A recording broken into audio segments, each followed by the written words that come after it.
looking like he shot the bullet. He shot the bullet. We're low in the bed of the drop top, and I'm rolling in a stopwatch. Yeah, and my soul. Let's go. Welcome to Talking Trophies. I'm Revo. I'm Damien. And we're back here with a little bonus podcast episode we're doing while we prepare for season 3. We just want to keep his refreshed while we keep dropping content and keep our viewers engaged.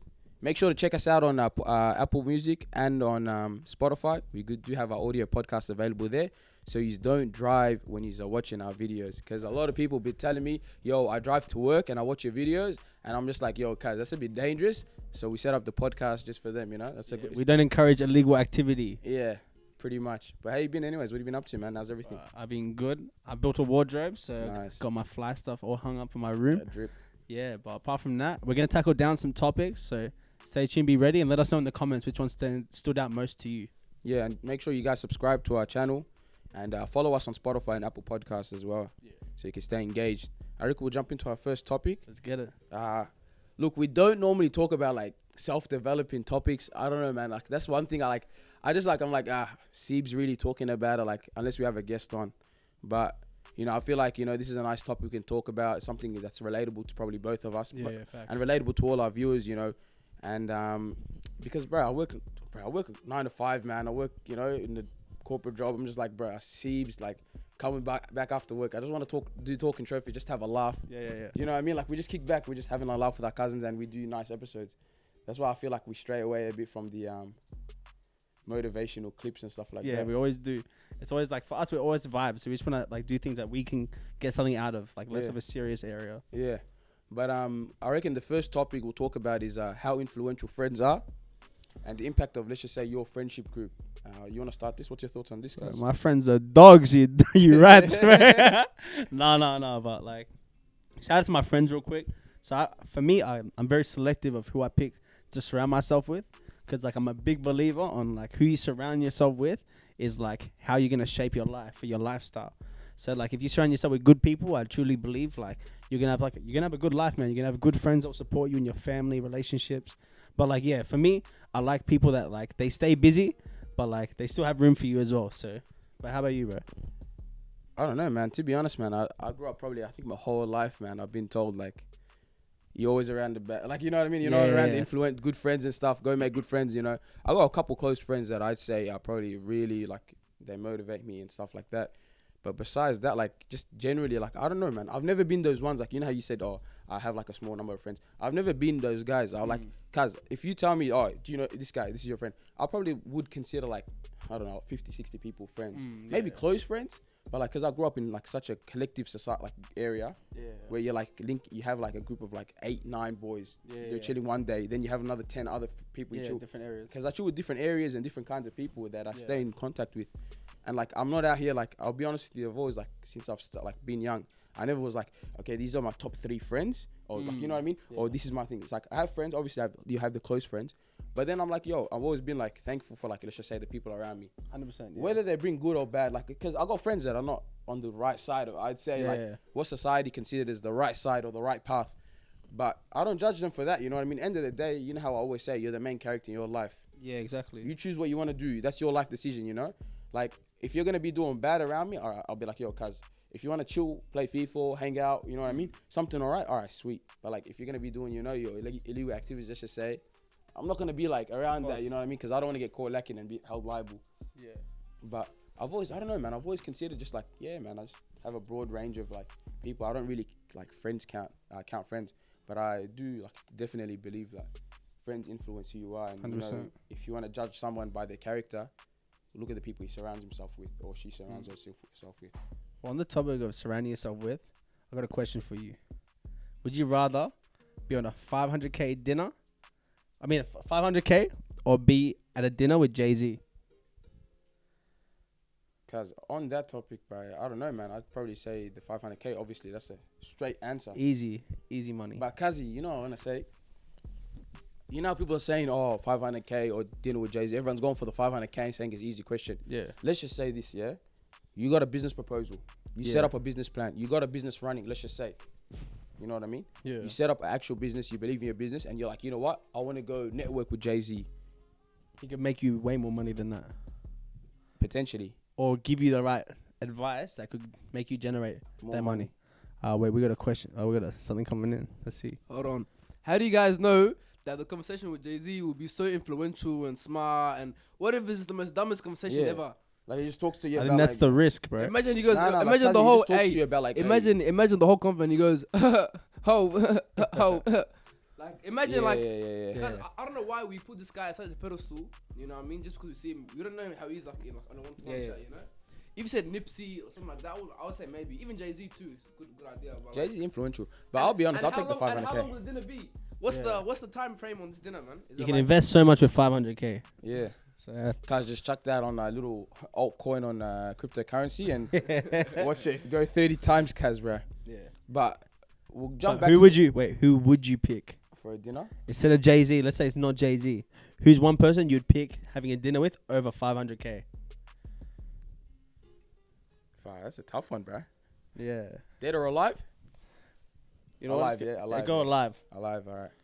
Probably no one, man. No one. I reckon no one. Who's gonna give me 500k? Yeah, facts. Actually, Actually, you know what? Jeff No, no, Bezos. Jeff Bezos. Yeah, Jeff Oh, you know what? Bezos. I'd even I'd pitch this, like, let's just say, as I said, you know, that hypothetically that business proposal I had, and I actually got a business going, and I'm like, yo, I want to expand my business. Yo, I'll do it with a corporate organization or something, the head of or something. And if like, I've trained myself and then I got the right sales techniques, I'll do it. I'll go and like say, hey, look, these are my plans, this is my portfolio, this is what we've been doing, like performances at the current stage, and this is what we want to do. I reckon dinner will go crazy with Bazza James. That's what. Get a quick dinner with Baz, bro.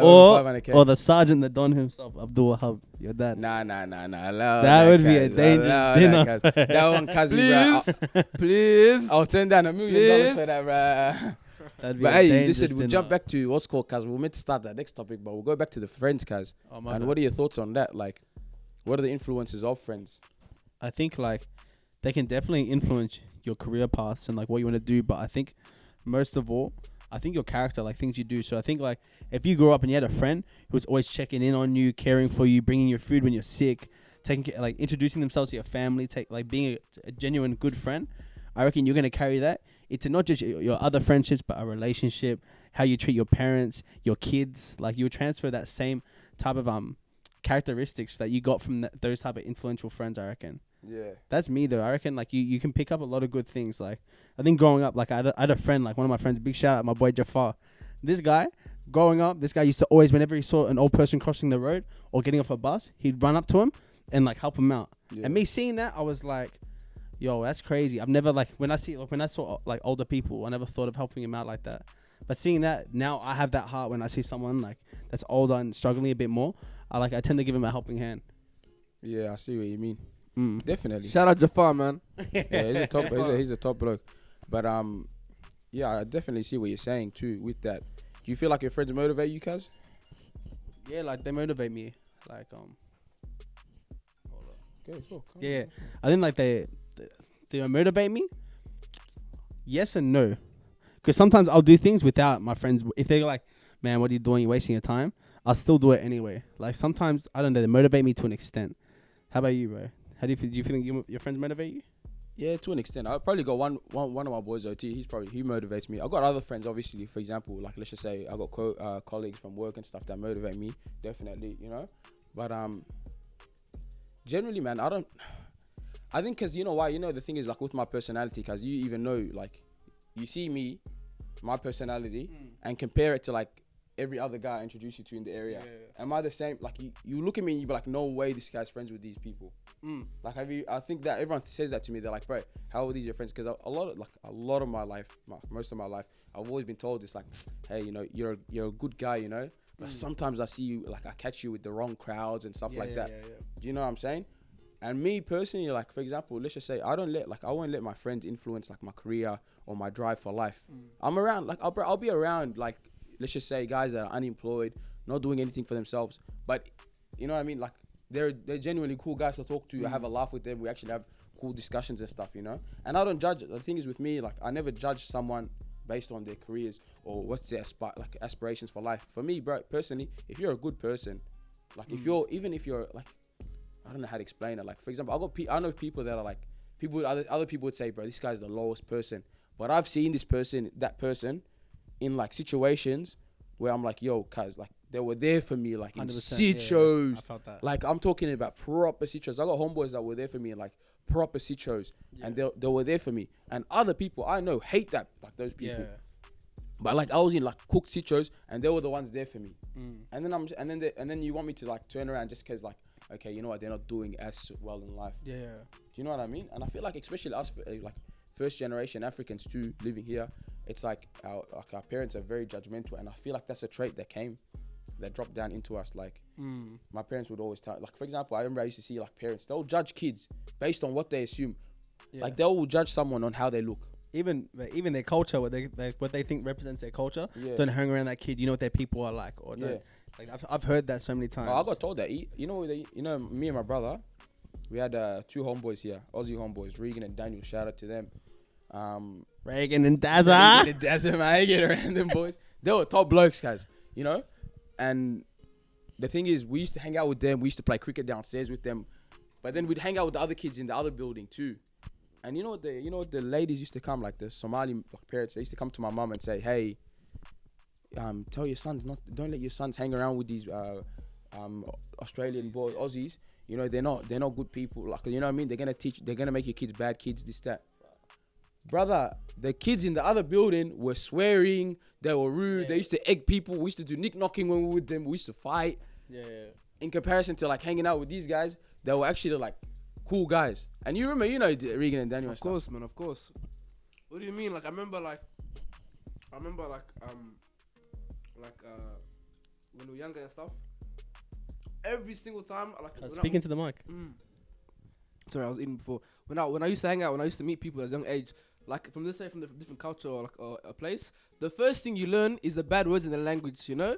So when I first met like all like kids from the building and stuff, like it was always like, hey, the first things you learn is the swear words, you know. Yeah. So like straight up, exactly, you're right, 100%. And the thing is, we weren't really even talking about that, man. Like I remember we used to play like Pokemon cards, we used to play Beyblades and stuff like that. You go with these kids, but when with the other African kids in the other building, we used to go nick-knocking, egging people, running amok. You know what I mean? Dine and dash. Yeah, and the thing is, you know why? Because the African parents, they're saying, you know what, we have to be with our own kind and stuff like that.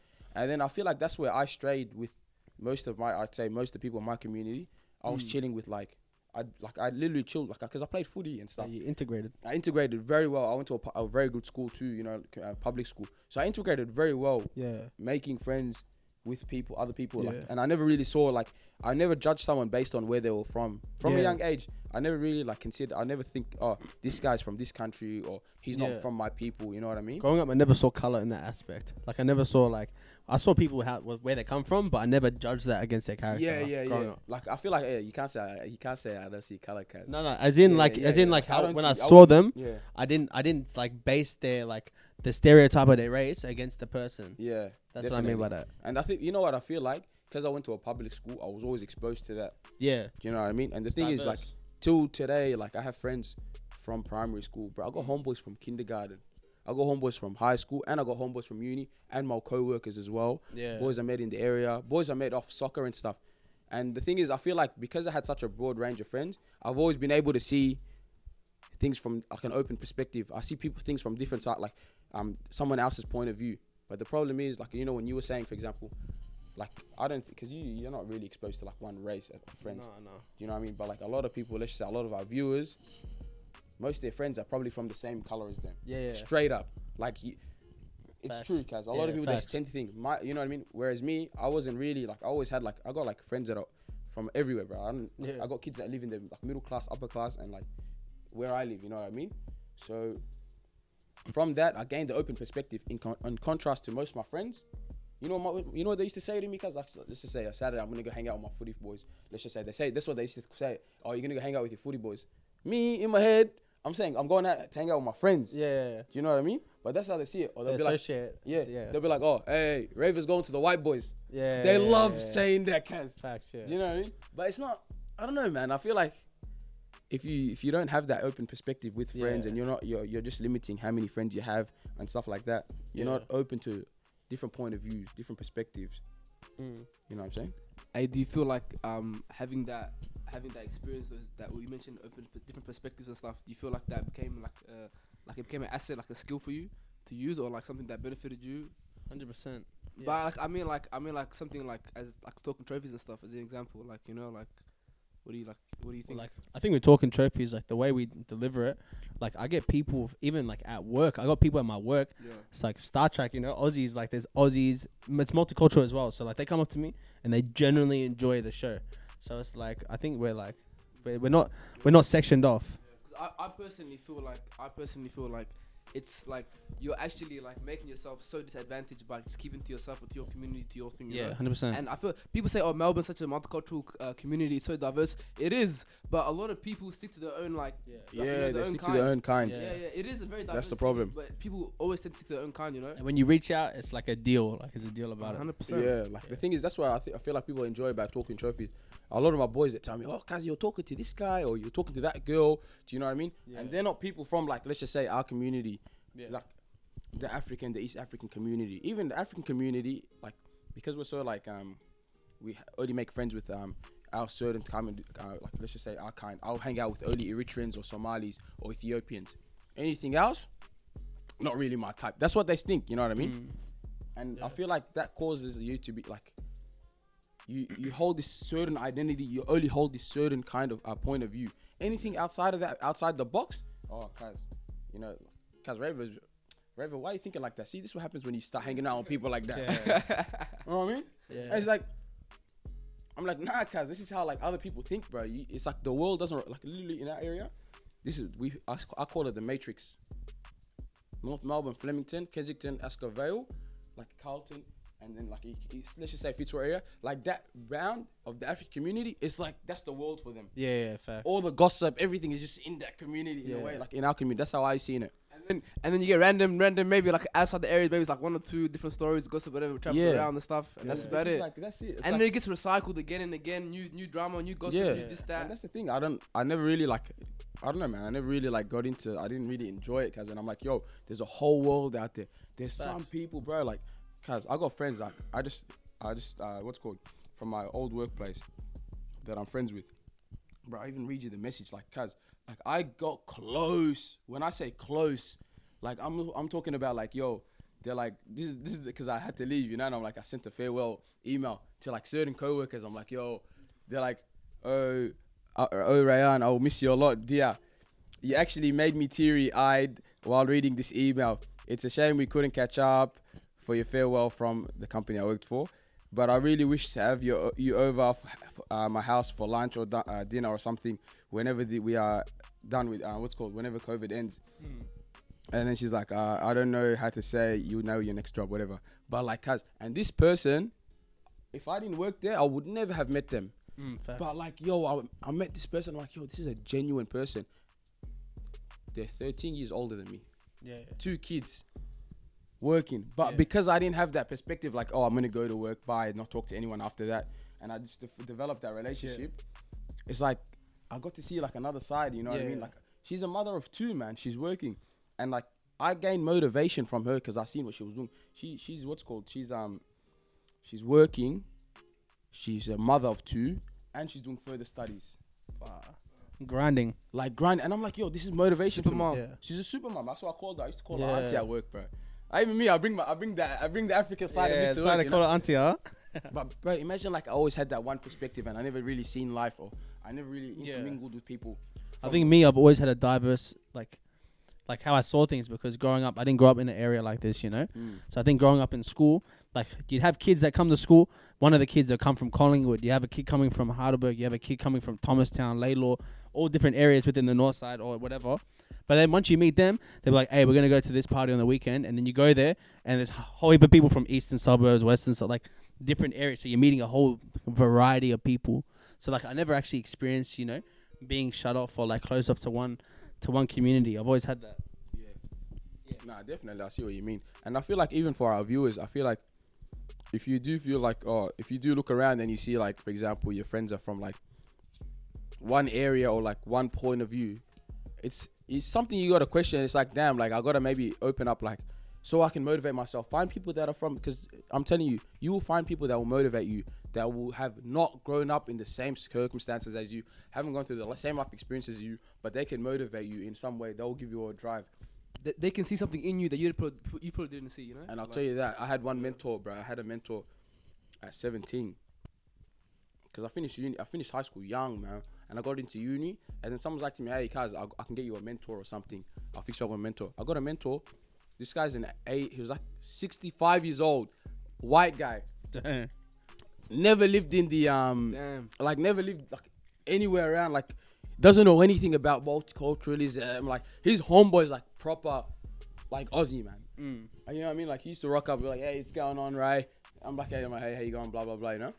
But bro, this guy, he's telling me, he's like, after a couple sit downs with him, he'll talk to me. He says, "What are you into?" Blah blah blah. Guys, this guy's motivated me more than anyone I ever met in my life. Anyone from my area, anyone that I know, any relative. Crazy. This guy motivated me. Like he used to tell me, he's like, "Listen, mate, I'm gonna be straight with you. You're gonna have a tough time. You're gonna have a tough time getting to where you want. But I'll tell you something. You got to drive. I haven't seen in a while. You know." He's telling me, Yeah. he's like, "You're a hard-headed kid that's got a bit of drive." He's telling me this at 17. He's geeing you up. He's telling me, he's like, "Just keep doing what you're doing. Believe in yourself, and you'll get somewhere." This is a white guy, 65 years old, doesn't know nothing about me. And until today, I still email him every couple of months just to check up on him. It's crazy. And it's just crazy how this guy actually motivated me, but seeing something in me. Yeah. You know what I mean? That's why you never close off your options. That's what I'm saying too. Like, It's crazy. the idea of friendships is like how influential friends can be. It's like, who do you like? What do you consider a friend to be? Do you know what I mean? It can be anyone, to be honest. That's what I'm saying. Yeah. But how do you see it? Like, do you see friends only as like, is a friend someone you always have to constantly message, or is there like a broad time, like do you have to message your friend every 3 months? I think friendship's a lifetime thing. Like if you could have an encounter in your 20s and you could bump into him in your 40s, and you'd still remember the times you had and still have love for that person. Like for me, I have a guy. We finished school. We don't even catch up like that. So his name's Sonny, right? But he messaged me just the other day. He goes, "Far, like it was his birthday, so I sent him a happy birthday." But every time we talk, it's like we never left high school. Every time we can have a 6-month gap of not talking, and it's like we never left when we see each other. It's always love. So I think like friendships, it's not about like you have to message all the time. You always have to be there. Like it's just about, I think, being authentic and genuine. 100%, bro. I feel like there are some friends that you cannot see in a while. You haven't seen them in a while, but when you do see them, it's like you saw them yesterday. You know, the love is still there. Everything's genuine. and Everything. real. But one thing I did want to say is, for some people, you can like. I think people need to differentiate between knowing a lot of people and having a lot of friends. Yeah. You can like You can know a say, lot I of have people. a lot of friends, but it's actually you know a lot of people, but they're actually your friends. You know, Mm. like I feel like when you're young, you have a lot of friends. You have I've got heaps of friends, and as you get older, it starts to like slowly. And that's what I said before. I'm select who I give my time to, because who I give my time to, it's very select. I can't be just still kicking it with guys that are sipping up every week. This is that. When I'm trying to get on my grind, trying to do things, because I don't have time for that. But definitely. I have time for the hang out and like, catch up, but like in my spare time. But like, that's why I'm very selective on my free time. Definitely. Even me, man. Monday to Friday, I don't like contacting people. I try to minimize it as much as I can. But I definitely feel like, it's something we all got to reflect in. As we get older too, you're starting to realize, people are hitting me up less and less as you get older. And you got to realize it's nothing personal. Everyone's going through their own life. And it's not something like, this person has hit me up in 3-4 months. I don't want to be friends with them anymore. Maybe we're like, why don't I hit them up and check up on how they are, We'll jump over to the next topic, guys. I don't know, man. I was watching a bit of Godfather of Harlem. And like, you know what I mean? And this gave me a throwback to one of my favorite people, Malcolm X. Bumpy Johnson. Yeah. So shout out, what's called Godfather of Harlem, because it's a crazy series. Check it out. I watched it. I binged it 2 seasons in a weekend. Because I want to talk about the difference between Martin Luther King and in comparison to Malcolm X. And what are your thoughts on it? Because I feel like a lot of our viewers, like they're gonna have their own thoughts and perspectives on this, and who they prefer, and who do, in your eyes, from your perspective, in comparison between the two, who do you prefer, Martin Luther King or Malcolm X? Me personally, with no like disregards to the other person. Obviously, we're not discrediting the other ones. Big up both of them. Big respect and big ups to both of them. But I think for me personally, I think I got to go with Martin Luther King. I think for me, I preferred what was inspired about him was his method of non-violence when it come to standing up against what is right. And so for him, like they were getting attacked in their marches, they were getting attacked, but like they still never shown violence. And I think like I actually came prepared, right? So I got one of the quotes as well. So wait, hold up. And I think this is what really motivated me to like with my pick. Don't tell me you pulled up a little cute Martin Luther King So quote. ready? Yeah, it's a little cute Martin Luther King quote, but it says, "I have a dream that my 4 little children will one day live in a nation where they'll be not judged by the color of their skin, but by the content of their character." And I think for him, like especially for Martin Luther, it was more about integration and being like, not just like it's like being perfect, like comfortable with your skin, but then also integrating, like not sectioning yourselves off, not being isolated into one group, but integrating, and also just not showing violence, not giving into that anger. How about you, bro? Personally, man, to be honest, respect to both of them.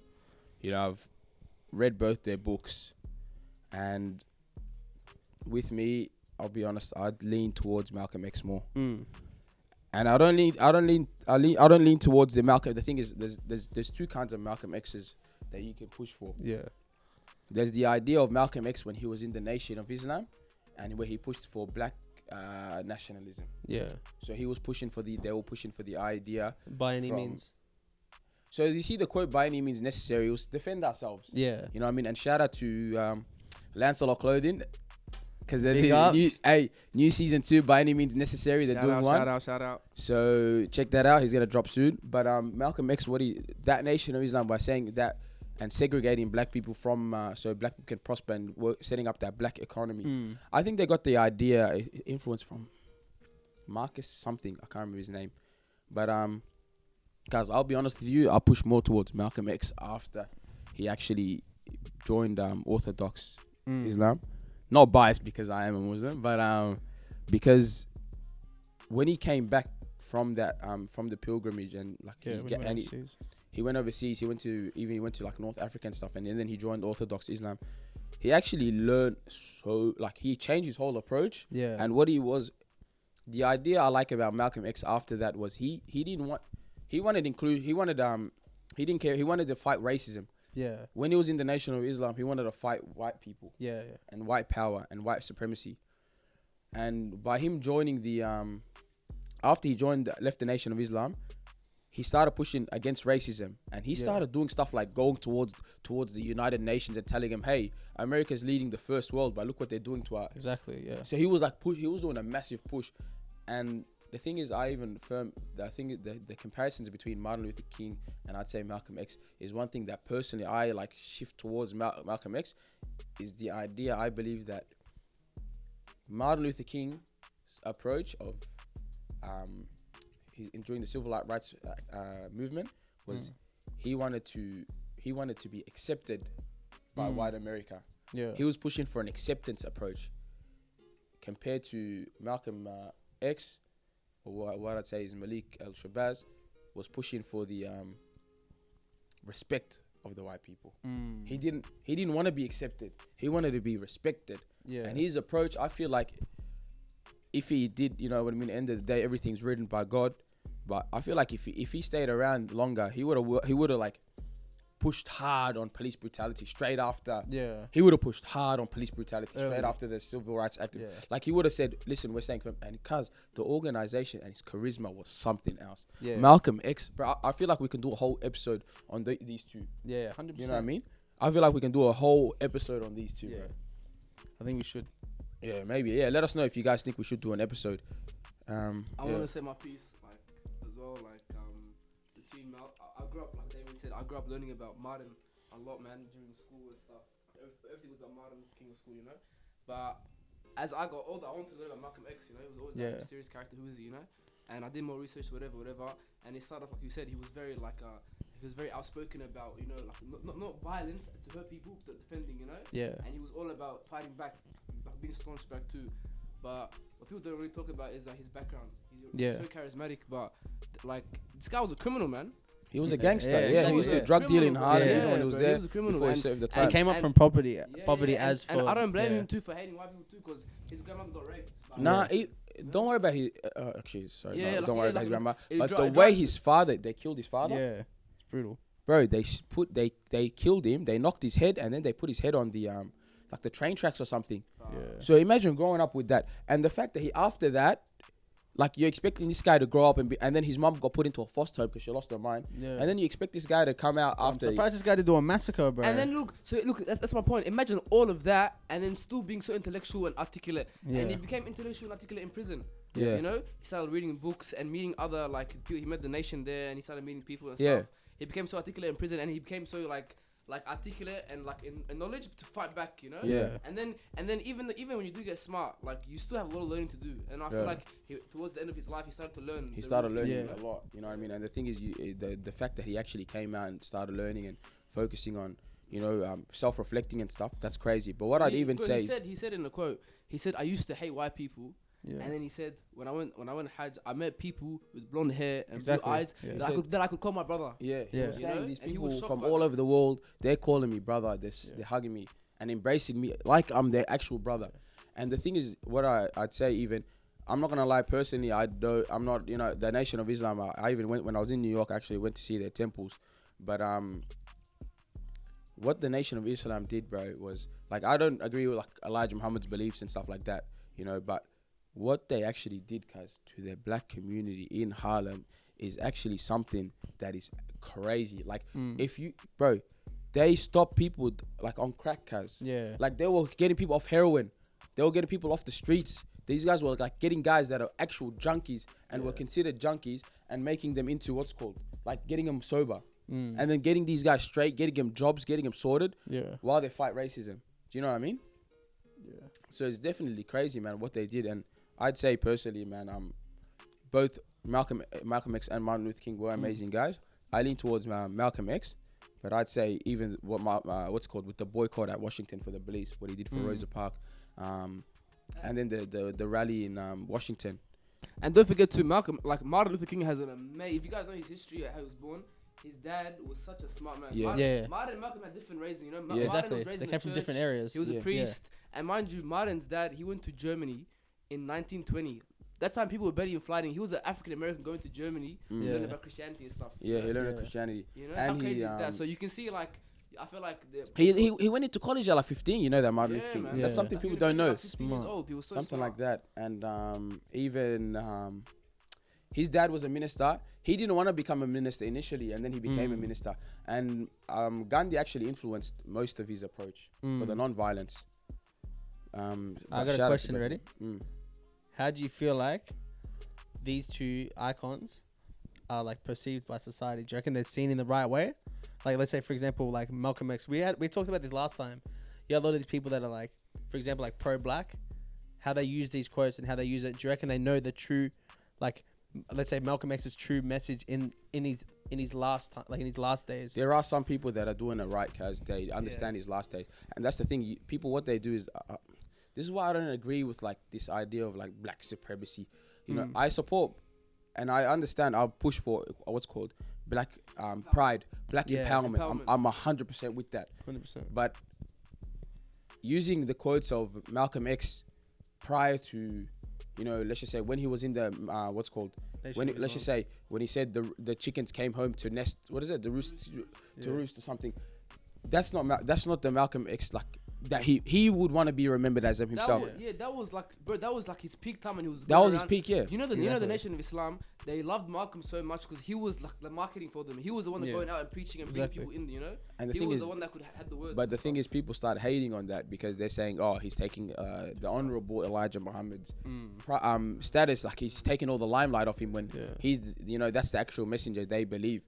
But I don't know. Hey, quick fact. I don't know if you guys knew this. You guys watch X-Men? Yeah. So Did the you guys idea know of Magneto? come on, let me say it. The idea of Magneto and Charles Xavier are based on Malcolm X and Martin Luther King. Yeah. And the guy, what's his name? The guy passed away not too long ago. R.I.P. Oh. The guy's always the cameos. Excelsior. Yeah, I know you're talking You know what I'm about. talking about, yeah? The guy, the old guy. How you forget his Yeah. name, man? But you know what you're talking about? The old guy is always in the Marvel movies cameos, bro. Forgot his name, man. You know what I'm That's talking S, about. yeah? We'll find his name later on. But Like he said in interview, he got the idea for Charles Xavier and for Magneto from Malcolm X and, and Martin Luther King, you know. So you know how it has that little world. Magneto has that little world. That's what the black segregation, like moving the black people towards having their own area, where, for example, black people can succeed and excel in comparison to the X-Men who wanted to be together with integrate with society. But yeah, that's definitely big shout out to both of them. Yeah. But what you were saying, Sean, like, how there's this push for like black power. Like I understand that. I love black empowerment, but using Malcolm X's quotes, this is what I personally believe is my opinion. Using Malcolm X's quotes prior to his shift and change, because he started something called the African American Afro, I can't remember what group it was.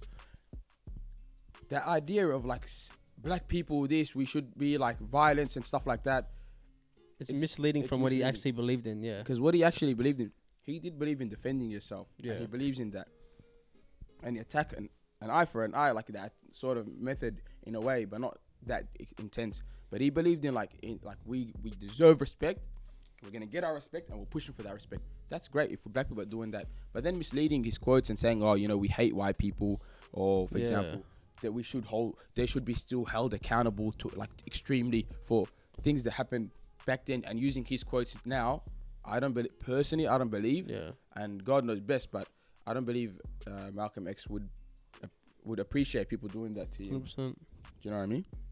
But they're both great characters. I reckon we'll jump over to the next topic. Yeah.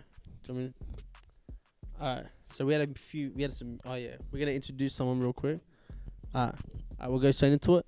Alright, so we had 2 big album drops. So real quick, alright. What do you reckon's better? You gotta say what's the best song, worst song, or whatever that stood out to you from Donda and CBL. And we got our boy Wiebo. We're gonna do a special introduction, man. Yo, Wiebo, can you hear us? Yeah, turn the camera this way. Pull the camera. What's going on, guys? Put the camera down. Lift up your feet. Wait, hold on. Wiebo, we're having a couple technical difficulties behind the scenes. Okay, mate. What's going on, how are ya? How's it going, boys? Yeah, Let's do it. Yourself? Long time, how you been? Cause we're smashing down chicken wraps. Give another shout out. Dumb. Chicken wraps from Sahara's Kitchen, bro. It's a shop in Flemington Racecourse Road. They make some of the, probably I'd say, the best chicken wraps in Melbourne. For me, personally. They go dumb. And this is your first time having it? Mm-hmm. And what do you think of it? Dangerous. Like, this thing is dangerous. Don't The forget sauce? juice. The sauce. Don't forget the guava juice. I'm almost done with mine, but the guava juice, it slaps, man. Hey, you got it. 100%. Hey, I still gotta, bro. We talked about this. I still gotta show you guys Red Rooster, bro. They low-key go hard. Yeah, nah, I'm good. I've been eating it. But hey, I'll tell you. Hey, you know, it's like Red Rooster. We'll eat. Yeah, he used to like it. Hey, but let me tell you something. Most people don't know, and I reckon some of our viewers would know this. Maybe the only way, I don't know. This is from something I learned from Africa. But you know, a drink hits different when you have to actually slap the bottom of the bottle like that, and open it like that, And it goes. Oh, those drinks hit different. Nah, it goes. Yeah. There you go. Let's get it. Alright, so on to our next topic. Now that Weibo's here, we're gonna have our own. It's all personal, so like no bias, whatever. So, how did you guys feel about Donda or CBL? And what was your favorite song? What was the worst song? What was your vibe about it? Tell us what you liked about. Like, tell us whatever you feel like about it. Who wants to go first? You want to go first, Wiebo? Me? What do you want me to start to say which one I prefer? Yeah, let's say which album do you prefer? Me personally, I like Donda better. Yeah? Yeah. What about you boys? I'm not gonna lie to you, man. After a couple of listens, bro, and you know me, I put CLB on the in the group chat, and I'm like, yo, CLB slaps. Bro, I gave Donda a couple listens, man, and I'll tell you something. You changed heart? I changed heart. It goes I'm not dumb, gonna lie. yeah. I'm not gonna lie, kind of slaps. You know why? It's not that. It's because this guy actually took a risk. Way too many songs for me. Way too long. If this guy Both dropped, the albums are too long. yeah, both albums are too long. Yeah, But way if he too long. dropped it by, I reckon, if he dropped it to a nice 15-song track, game over. Yeah, he had too many extra Too tracks. many But extra tracks. I reckon Donda went hard. Me, Donda went hard. What would you give it out of 10? Donda. Me, I reckon 8.5. Yeah. Gone 8.5. What about you, 8.5. Weaver? Me, Donda. I don't know. Both the albums, I haven't listened to them like too much, but they're nothing special for me. I reckon Donda probably like 7.5, That's what I was gonna give and it. then Mm. and I reckon Certified Lover Boy at like 6.5 I was gonna give it 7. to 7. be honest. to 7. See, Yeah, I reckon it was don't right. know. The I think, it's, I production, think it's hey, a 6.5. The production on Donda hits different. That's why, yeah. That's the thing. Like, yo, those yeah. transitions and the all of that, creativity on it. they slapped. And some of the songs, bro, I was just like, yo, this is hitting different. But then there was some songs I was just like, yo, this is why I cut down on listening to music. Yeah, You know what I mean? I was listening to some of the songs. I'm like, bro, this is some unnecessary tracks. yeah. You know, if he took those out, I reckon it would have been like, because like the bangers in Donda compared to the bangers in Certified Lover Boy, Donda, like top 8 songs in Donda would smash out the top 8 songs in Certified Lover Boy. You know what I liked it? For What sure. I liked about it? This is why I mess with Kanye pretty much. Is that no matter what the trend in music is at the time, whatever he brings out changes the wave a little bit. It's different. Like it actually sounds like when you listen to half the songs on Donda, you haven't heard really anything like it, right? Like it actually sounds different to me. I reckon I haven't heard much songs like it. Like even their features when they have their features, like for example like Lil Baby, it actually doesn't sound like a Lil Baby track it'd be on. Or like when you hear like Don Toliver, or when you hear like it doesn't sound like the song Moon. You don't think Don Toliver would sing a song like that. You know what I mean? And don't forget, bro, that's Kanye's Yeah. specialty, man. Kanye is known for production. He He's changes just- it. yeah. Yeah. changes If you guys see the behind the scenes He of just- Jesus Walks, if you guys know how he did that, how he mastered the song, it's actually Yeah. mind blowing, you know. But that was peak Kanye, bro. Like Yeah. that time was like something Yeah. else, bro. What are you gonna say, Weebo? Nah, I'm saying that's why I don't know. Certified Lover Boy, like that's Drake. Drake makes bangers like all the time, but it's like it's just Drake. Like I'm not hearing anything new from him. Yeah, like yeah. I don't know. Felt if it's just generic. me.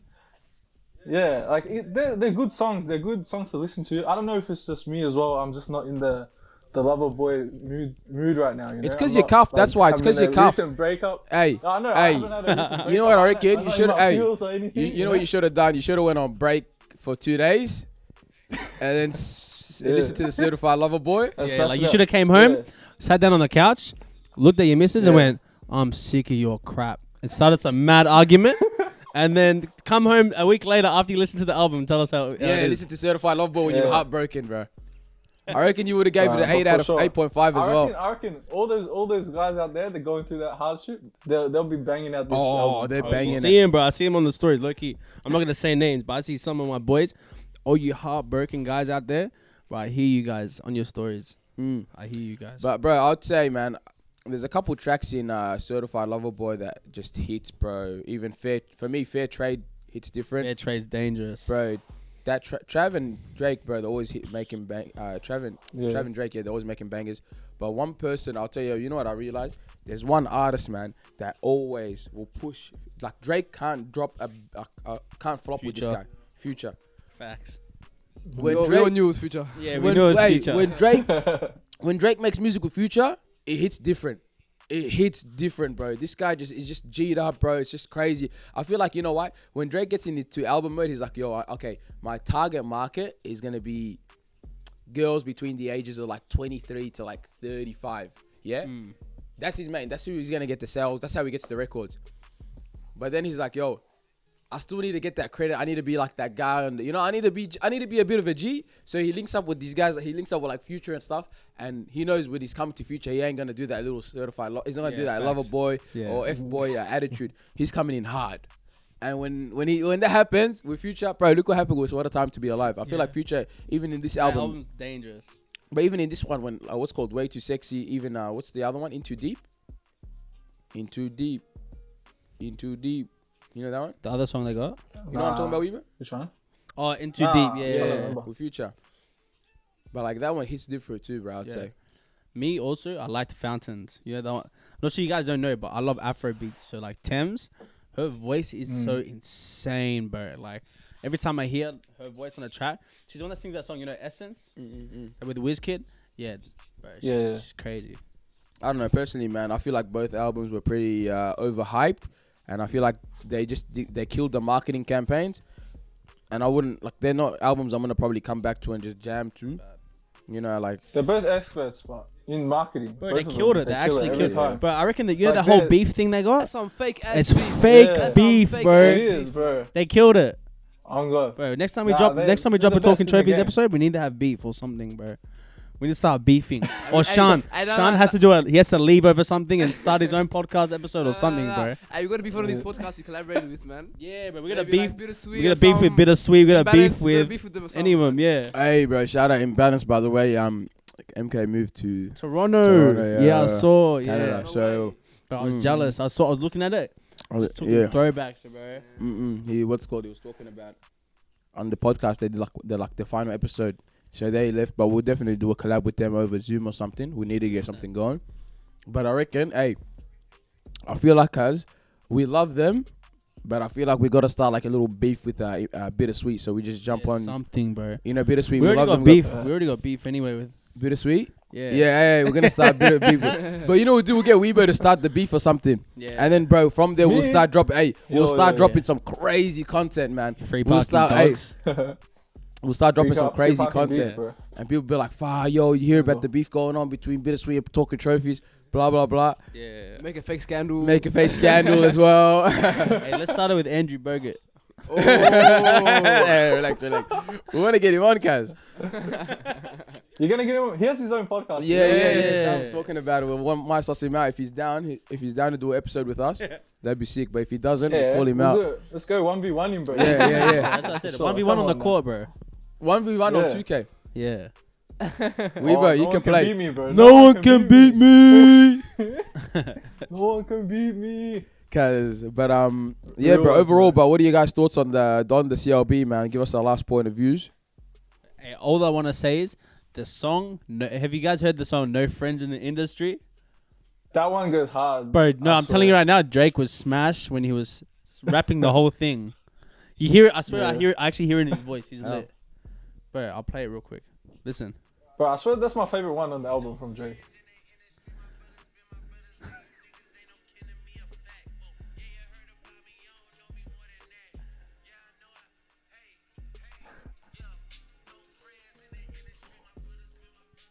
This is the words he's saying, bro. Do you not Bro, I just spilled the guava, man.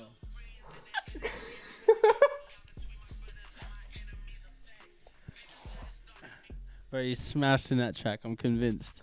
Bro, that one though, it gets me bopping though when I hear that come on.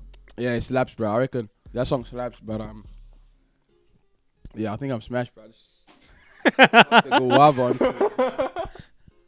on. He's off his head. But yeah, hey, Yeah, man. definitely, cause I'm saying, cause Donda was way better than CLB. Not way better, it was just a bit better. I enjoyed it more. What was your favorite track? Yeah, what's your favorite? Bro, Probably a Hurricane. Hurricane hits and bro, 5 foreign on off the grid. Oh, goes dumb. Those were bars. Yeah, bro. yeah. Those were bars. This guy did not stop, bro. Like he's going hard, bro. He was going But you in. got it. You're on a Kanye track. Nah, cause like he gave him like a minute and a half, 2 minutes, man. And this guy just switched up. The flow was crazy. And I like the song Jonah. The way that guy, I don't even know who that singer is, but his voice is crazy. What about you, Wiebo? Yeah. Me? Bro, I don't know why. My favorite Oh one's Moon. God! I Far spelled it again, bro. Wallah, I'm smashed. Wallah, I'm What is smashed. this guy? What the hell? Don't say that, bro.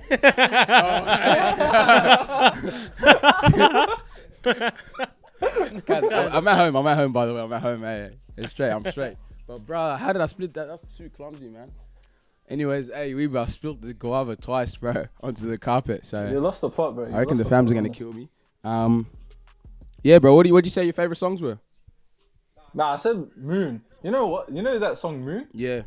You know what it reminds me of? I don't know why. I get this weird connection in my brain from if you watch like ABC in like when we were young, that Ding and Dong or whatever.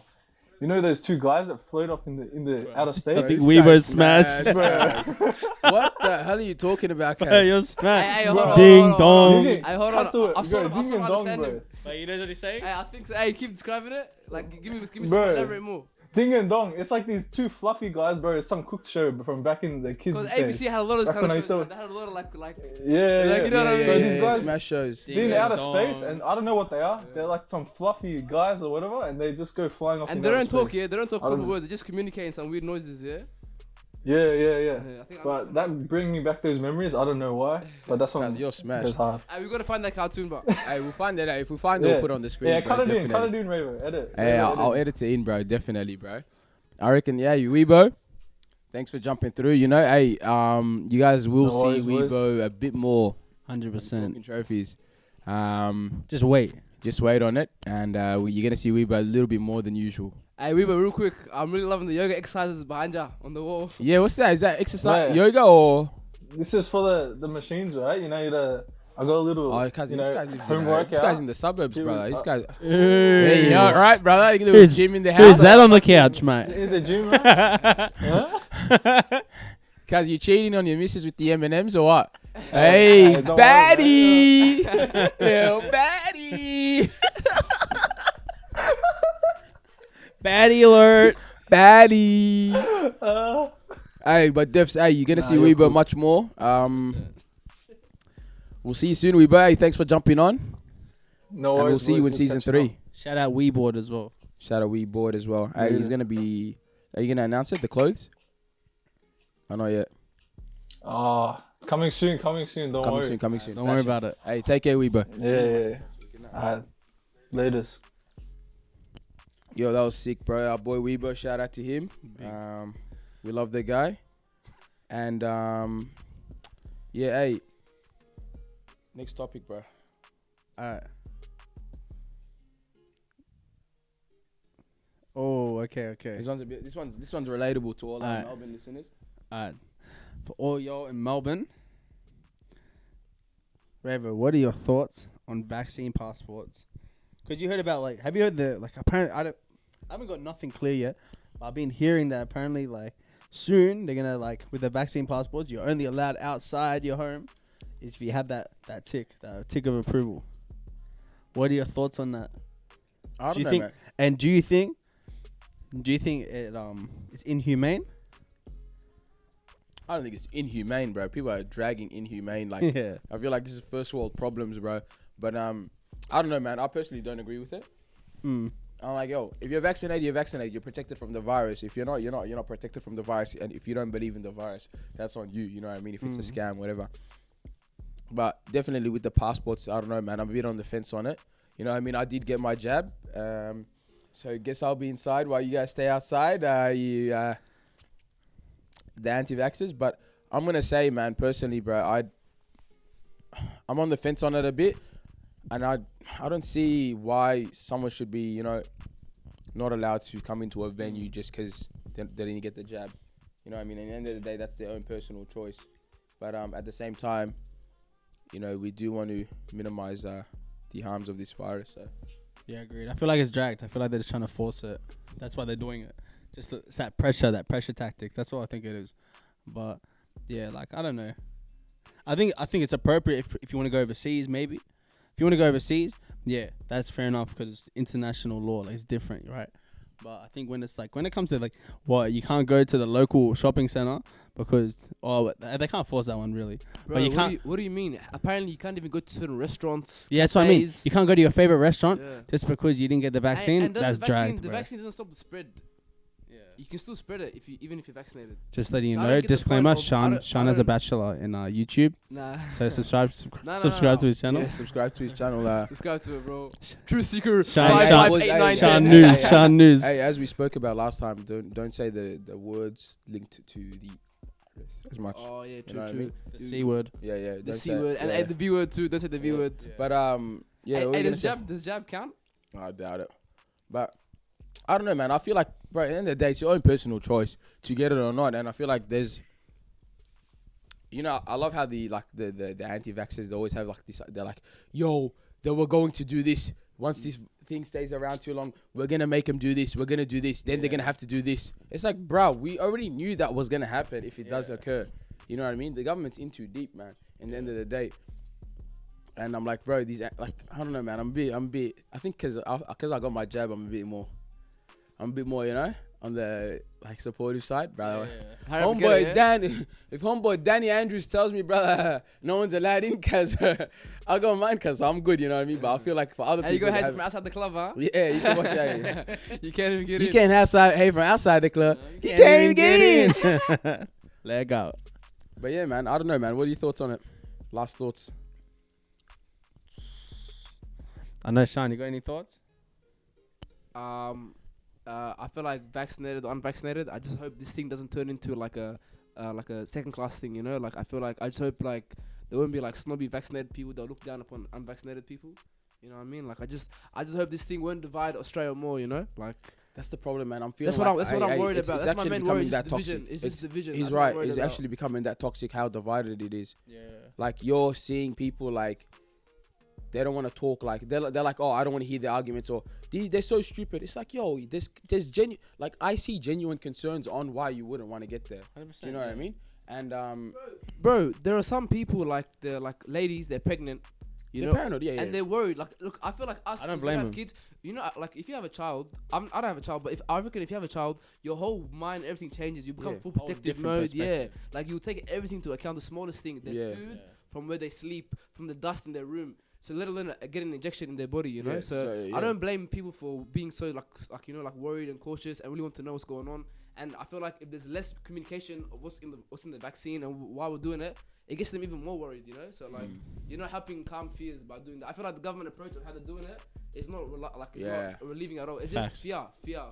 If it was more maybe information and teaching of why it's important, even the ads that come on TV, the ads aren't even. It can be really intimidating for a lot of people. And that's the thing, man. I feel like I don't think Australia should be divided. And if you see something between the people that have gotten the jab and haven't, you're seeing a lot of people. And I saw an article on this actually, how like migrant families, for example, are being targeted by anti-vaxxers and stuff like that. Like, you know, if you get sent to WhatsApp group chats or you're getting sent the little articles and stuff. So you're finding people that genuinely they're scared, and I'm not surprised, especially in my area. I'll give you an example. I was speaking to someone. I was texting one of my friends, and then he's like, "Oh, I don't understand why people don't want to get the jab, I don't know, and stuff like that." And then I'm like, "Yo, if you look at the perspective, let's just say from where I live, we had the hard lockdown, as you guys know, in the public housings and stuff, and that shut us down. I'm not so like after that, do you think these people that live in these public housing towers are going to turn around and trust the government and go get a jab straight away? No way. You know what I mean? I'm personally like, oh, I'm not that sus. I'm not that, like, I'm not really into it. I'm like, yeah, I'll get the jab. I got mine. But like, I make sure they sign up to our Patreon, by the way. We're going to be dropping content there for season 3. So check that out. But I'm not that paranoid. Like, I'm not like thinking that deep. You know, I'm like, okay, the government's not really going to be taking us out like that. You know what I mean? Facts. And, but I see why people are paranoid, and bro, I'm like probably one of like maybe out of like I think one in every like 5 people here probably got the jab. You can say even more, but you can see why they're paranoid. So you got to start seeing things from their perspective. Stop being ignorant, and just because you see the world in your point of view. Oh my God, we all have to get the jab. See, okay, why does this person have the fears of getting it, and can see it out of their perspective. Absolutely. And like I said, man, like I feel like if the words we use to people who are not vaccinated, to not be derogatory. For example, bro, I don't know if you guys saw the latest press conference by Gladys in Sydney. She said, "I personally wouldn't want to be in a room with people who are unvaccinated." Yeah. Look what standard that sets. Yeah. You know, look what that's the premier of the government of Sydney of New South Wales talking. Yeah. You know, imagine how like the president is sets for people like to think of to view unvaccinated people are disgusting. You know, the small little things like they get in your mind. You know, and I feel like I do not care if you're not vaccinated or if you are vaccinated. I just hope like that's crazy. Should be left to their own personal choice. You know, and, like, I feel like definitely, bro. What the hell? Like, how's a premier going out there and saying I don't want to be in the room with people that are unvaccinated? So imagine how society is going to see that. They're going to be like, okay, unvaccinated people aren't. It almost adds classism to like getting vaccinated. In a way, it's like, yo, it's not that deep. Firstly, it's like, yo, if someone wants to get it, they can get it. But the fact that you're saying like, I don't want to be in a room with unvaccinated people is pretty messed up. Yeah. In conclusion to that, I reckon like if you're not vaccinated, you're a dog. Stay inside, and that's what you get. Stay in the house, you dog. Nah. But like, yeah, I agree with you. Yeah, too easy. Hey, we'll jump over to our last topic. Wrap it up here. You know, I watched the if you have seen, there's a Netflix documentary series about 9/11 war and terror, and I feel like this is a nice topic to wrap it up. It's, you know, what are your thoughts on, you know, after 9/11 and the war on terror, and you know, we can see modern things happening with the Taliban now, and you can see that's a clear ripple effect of that. But what are your thoughts on that? And yeah, man. Like, firstly, I want to get off my chest. I think like people always victimize like America so much in this, but I reckon they play such a big part on why the people of Afghanistan are so mad as well. Like, they play a big part in the reason why like this goes on and why it went on in the 90s to the 2000s to now coming back now. Like, yeah, I don't know. I feel like it's almost so political. There's so much politics involved in the actual people. Like, how do I say it? Like, I don't know how to say it. Like, there's so much, for example, like America just fled and left all this military stuff there.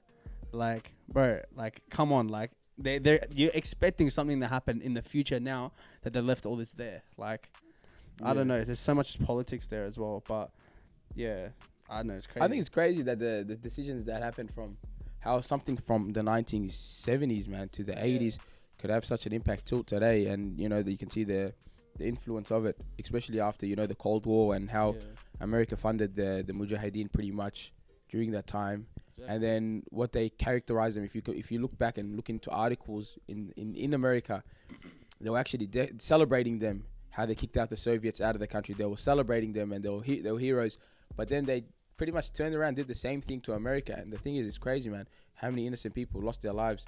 And it's just scary, man. Like, in the end of the day, it's like the ones that are calling the shots aren't the ones suffering, man. At the end of the day, it's innocent people. And I don't know, man. When I was watching the thing, I was just like, because what happens is the first part of the documentary, they talk about like 9/11 and the actual towers coming down, and you're just sitting there, you're just like, yo, is this actually happening, man? Like, this is actually happening in a West. It's crazy footage. Like, when you watch the it's like crazy. Yo, this actually happened, and you're just watching the stories of like survivors, family members, and you're just like, damn, bro. Like, I'm like, bro, I'm not gonna lie to you, man. I was watching it, and I'm like, yo, damn, man, these guys crazy. These Al Qaeda like guys, you know what I mean? Like, these things, and then they suffer. You're seeing the people like jumping off buildings, and it's just horrific. The views of it, and then they turn around, and then you see how George Bush comes into Afghanistan and stuff, and then you're just watching how these Afghanis are just getting slaughtered, and then after that they're accidentally bombing places, and they're just dropping people. They're taking out everyone that they think are Taliban. Open Guantanamo Bay up, and then you're seeing, okay, you know what? There's apparently chemical weapons in Iraq, and then you just see how Iraq gets destroyed. And you know what? You have to acknowledge that Iraq was under a dictatorship of Saddam Hussein. Yeah. But I'm not gonna lie to you, man. I'm not an Iraqi, so I don't feel like I have the right to speak on it. But do you want to be living under ISIS, or like how they're living in Iraq now, the state of it? But the people of Iraq say this. They say, the ones who are heavily against Saddam, they say we wish Saddam came back. I'm not supporter of Saddam at all. Because he was crazy. He was extremist. He was a bad guy. He wasn't even extremist religiously. He was extremist power. Like, that's what I mean. Bro, was secular, I think. Bro, Saddam, like, his sons, I don't know if you know their story. His sons, they used to drive around the city. They used to find a person's wedding, like a wedding, crash the wedding, take the wife in front of the husband, in front of the husband, and just so and if he complains, kill him. So this guy, he was crazy. He was like his sons are crazy. Imagine him. But like, America taking him out, they brought no solution to Iraq. No. They just completely divided. They just left it open. They completely divided the region to warlords and sex. And up to now Iraq is sort of coming back, but still. Hopefully, they do come back, man. Definitely. But you just see the impacts of, like, you're just seeing both sides, and you're like, okay, yo, they're actually doing it hard. And if you can see, there's a video. Have you seen that video where they actually go to Afghanistan and they go to, like, they're in the countryside and they're like, hey, US soldiers are showing them pictures of 9/11 towers, and they're like, oh, did this happen in Kabul? The 9/11 towers getting crashed. They said, oh, did this happen in Kabul? They haven't been to Kabul, brother. They don't know what's going on. They're saying they're tripping out. They're like, yo, it's crazy. And then even I had someone I know that actually was fighting for the Australian army. He's a friend of mine. He went to Iraq actually he served. And he's like, yo, man. He's like, yo, I was there, man. And like, you think like everyone says that, you're like, oh, it's just something they say and stuff. But like, he's like, yo, I know everyone says this, but like, yo, these are like genuinely the nicest people. Like, 100%. it's like they're the nicest people, and it's so scary because they're being like they're under threat, and they see themselves in the middle of like an attack between America and the Western world, and then the other side of like the extremists that are fighting, and they're just in the middle of it. And they're like, yo, we don't know where to go. We don't have another home. Exactly. So it's like, And mind you, the narrative is like they're the scary people. You know what I mean? Like narrative is like to be scared of them because they look like them. and they see the Americans as the scary exactly, people. exactly. That's the thing about this world, and I feel like in comparison to like, let's just say ancient times or history, back in history, how wars used to be fought. Like, it's just scary how like the modern day wars is so like the extent of like the politicalness behind it, like the propaganda, you have like intelligence and all of that. It never Espionage. Yeah, like they had that then, but they had like little spies and stuff back then. But they didn't have it towards this extent. Like, bro, this is on some But other now it's side. different. They can just take away Bro, resources. the amount of because like the amount of people like governments spending money on studying the human mind, like now that I think the main thing now is psychology. They want to make people think. How can we? They want to make him feel like they have to survive to live. Exactly, Make him go crazy, man. Like, and mind you, look, there was an article that was made the same year that I don't know, Mandela in South Africa, he got put in prison for 20 years for his activism work. That same year he got arrested. He was being like set to trial to be executed. You know? And there was an article going around that time. That same year was around the time when the Mujahideen were fighting the Soviets. There was two American articles that was posted that said Osama bin Laden, the American Taliban hero in Afghanistan fighting against the communists, and then another article said Nelson Mandela terrorist should be executed. You know, it's crazy. And then fast forward 2011 when Osama's a terrorist. look, And then Nelson Mandela's two different articles. 2011, Nelson Mandela peacemaker passes away. Osama bin Laden terrorist killed. You know what I mean? So it just shows Hey. And look, you can Osama bin Laden died. You can find this article and put it on your. Yeah, I think I'll put it. We'll put a screenshot. But hey, I think we gotta jump over. You know, Osama bin Laden has passed away, but I think this is one of the craziest videos. You might have seen this on the internet, but because chuck it on, go on the tab. But the greatest ever. I don't think it was. It was better than. The best announcement it was ever. better than Obama's press conference, cause homeboy John Cena announced the death of Osama bin Laden like he was the one that killed him. Cause play that. Let me see that, bro. We have to see that. I walk out here every night with hustle, loyalty, respect on my sleeve. That is a credo I have adopted for the men and women who defend the freedom of this country.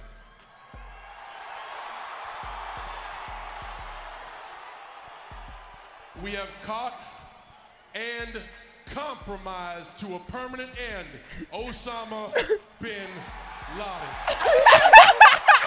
We have caught and compromised to a permanent end. Osama bin Laden. Everyone's just throwing up. And look at him. Looking like he shot the bullet. He shot the bullet. Cause I am actually convinced after He this. didn't even shoot him. He got his hand. He said, "You can't see me." He The did. truck's like Hey, this, this you can't see me. The nephew team. Homeboy's carrying a belt. That guy there, his He's arm. carrying the belt too. Yeah. That's crazy. America. Hey, that's gotta be. Just shows you that just shows you how like America, like the people there in a whole nother world, man. Like, Yeah. media No. there, everything. They're on something else, man. They're on something else, bro. Yeah, But bro. that's crazy, bro. How homeboy announced that, man. And it's like even the way they even divide the war and terror divided, man, people's identities. Like even people are scared, like how Muslims are portrayed in this world, and it's crazy that like 99.9% of Muslims are probably like the most peaceful. I'm not even gonna say peaceful. Like genuine people you ever meet in your life. You know what I mean? And you know, it's a shame that like something like this can happen and how it turned out. And I feel like this is something that is gonna lead into the future, and hopefully, you know what, people are gonna start to see more, you know, Muslim people coming out and 100%. you know, showing that they are the real role models of society and how they contribute to society and how much they make the world a better place. Not even like their home, but even the Western world. Like look at the contribution migrants have made to like Muslim migrants have made. But you'll It's see it the amazing. next 10 years even. You'll see like running for like elections, you'll see someone. They may not win it, but you definitely see it. The mayor of London right now. Yeah. Exactly. I forgot his name, but yeah. I don't know if he's good, if he's doing well, but Yeah, Sadiq Khan, I think. Ravo 2043. running for Parliament. Hopefully we can portray Islam in a good way in Australia. Hey, you know what killed me? Yeah. You know that video of Kanye when he's running for president and he's like, I almost killed my daughter. Yeah. That guy's mad, cuz. He starts breaking down, bro. Yeah, I remember that speech. I had that on my phone saved actually, man. That's crazy. But far, yeah, bro. So like, definitely, man. It's a tough time, man. I feel like even now, like I know, look, even like I feel like a lot of people do post. I see it a lot of my stories. Like they say, like, oh, you know, we gotta consider the Muslims as the victims. But like, yo, I feel like even on 9/11, when the day does come, it's like you gotta acknowledge, yo, that was horrific. Crazy. Scene. That was like a crime to humanity, bro. It's the biggest city in the biggest city in the world at the time, and that happened. So it's like, yo, a lot of people did die in Afghanistan and stuff, but in that time, that day, you just gotta remember those lost. You know what I mean? And it's actually scary, bro. I was even watching the videos. I'm just like, these guys are dumb. But see that one guy, like, he knew that he wouldn't survive this, so he's like, I'm just gonna jump. Yeah. And then no one, Even and no one could find his body up to now. No one knew where he is, where his body went. Like, so many people in 9/11, their body just perished into air because they just got completely, like, vanquished. Even people on the planes where they're calling their families, saying their last. Yo, that one was crazy. That The was guys, so sad, they bro. call their wife, they're calling their kids. The one, you know, was the worst one. The one where she called and she got to a voicemail. Yeah. And she's like, hey, when you see this, I love you, I'll miss you. Yeah, that's crazy. And it's like, damn, bro, it's like crazy. And not just that too, I don't know if you guys know this too, but like the first responders that responded to the 9/11, they died. 300 and something individuals died, man. And not just that, even those that survived, a lot of them got like sicknesses because the chemicals, asbestos everywhere, they breathed it in. A lot of first responders, they all got like really sick. And then, you know what's even crazier?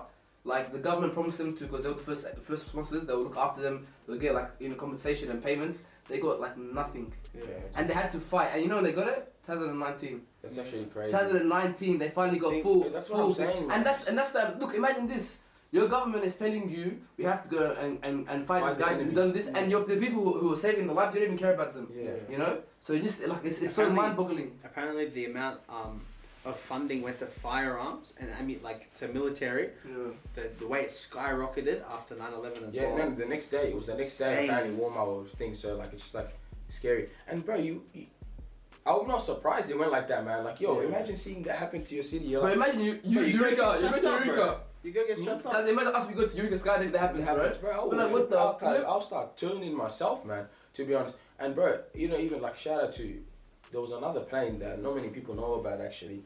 So there was two planes. One hit the North Tower, South Tower. One hit the Pentagon. And then one in the landed in the middle of nowhere. In the middle of nowhere. You know why they landed in the middle of nowhere? Because they stormed the cockpit, the cockpit thing, and then it crashed. But like, yo, bro, big ups to them. Shout out to them. Yeah. So I feel like, you know, at this time you gotta acknowledge them, and you know, also acknowledge the lives of people that were lost for this cause that we, you know, like, you know, the cause of like fighting this war and terror, and even the people overseas, man. You gotta acknowledge them, bro, and that they're doing it hard because of this, and they're suffering the ripple effects because of the Cold War, pretty much. Yeah. You know what I mean?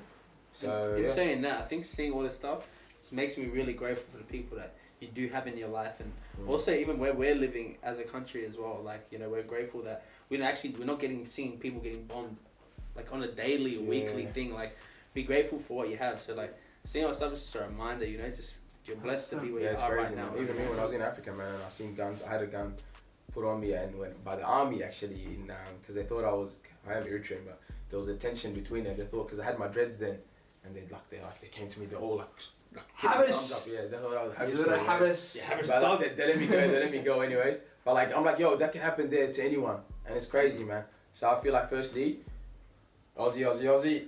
Oi, oi, oi, mate. And besides that, make sure you guys subscribe to Talking Trophies. Patreon. And sign up to our Patreon. We're going to drop videos every week on our Patreon for season 3.